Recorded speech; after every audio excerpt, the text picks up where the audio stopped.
Joining us now, Cassie Smedile with the RNC. Cassie, look, we've got this virus to contend with now, and it can and will affect the economy. It will slow it. That could be a problem for Republicans. Well, we want to make sure that while they're figuring out what's going on with the coronavirus and the market is trying to figure that out, that people know that what we're doing and what the policies that have been put in place by this president and this party are for the long-term positive impact of our country, that people can feel confident that we can withstand what might come in the day-to-day and we're not beholden to it. And so that's what you're seeing, you know, that same poll you cited, more than 6 in 10 of the respondents feel excellent or good about the economy. That's the enthusiasm, momentum that we want to hang on to. I think voters will respond to how President Trump and the administration generally handles the virus in America. And we hear that the president was very angry that 14 Americans with the virus were to come to America. So a lot depends on how the administration handles this.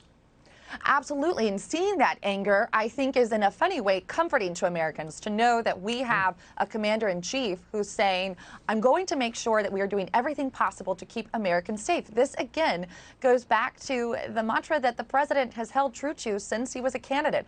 America first. We're not going to be beholden to whatever somebody's doing outside of our country that may negatively impact us, whether that's economically or, of course, health-wise. I'm just drawing our audience's attention to the bottom right-hand corner of the screen and across the screen there. We're now down more than 900 points for the Dow futures and more than 300 down for the NASDAQ. Cassie, back to you. And after the Nevada caucuses, Bernie Sanders, clear front runner. Now, here's what President Trump had to say about that. Roll tape. So I think it was a great win for Bernie Sanders. We'll see how it all turns out. They've got a lot of winning to do.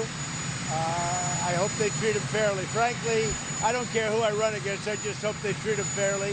I hope it's not going to be a rigged deal because there's a lot of bad things going on, and I hope it's not going to be one of those. So we'll see what happens. But I congratulate Bernie Sanders, and if it's going to be him, he certainly has a substantial lead. We'll see what happens. Cassie, I think he's sowing dissent among the Democrats, but I got to bring this to your attention. A CBS poll in a head-to-head matchup, Bernie versus Trump. Bernie wins. Your reaction to that?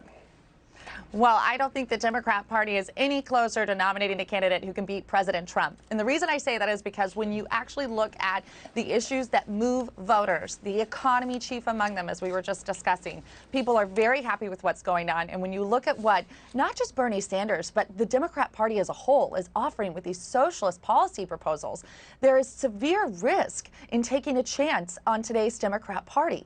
And that's why we are confident that in a head-to-head matchup against any candidate, President Trump and Republicans will prevail. And I point to one more fact that backs that up.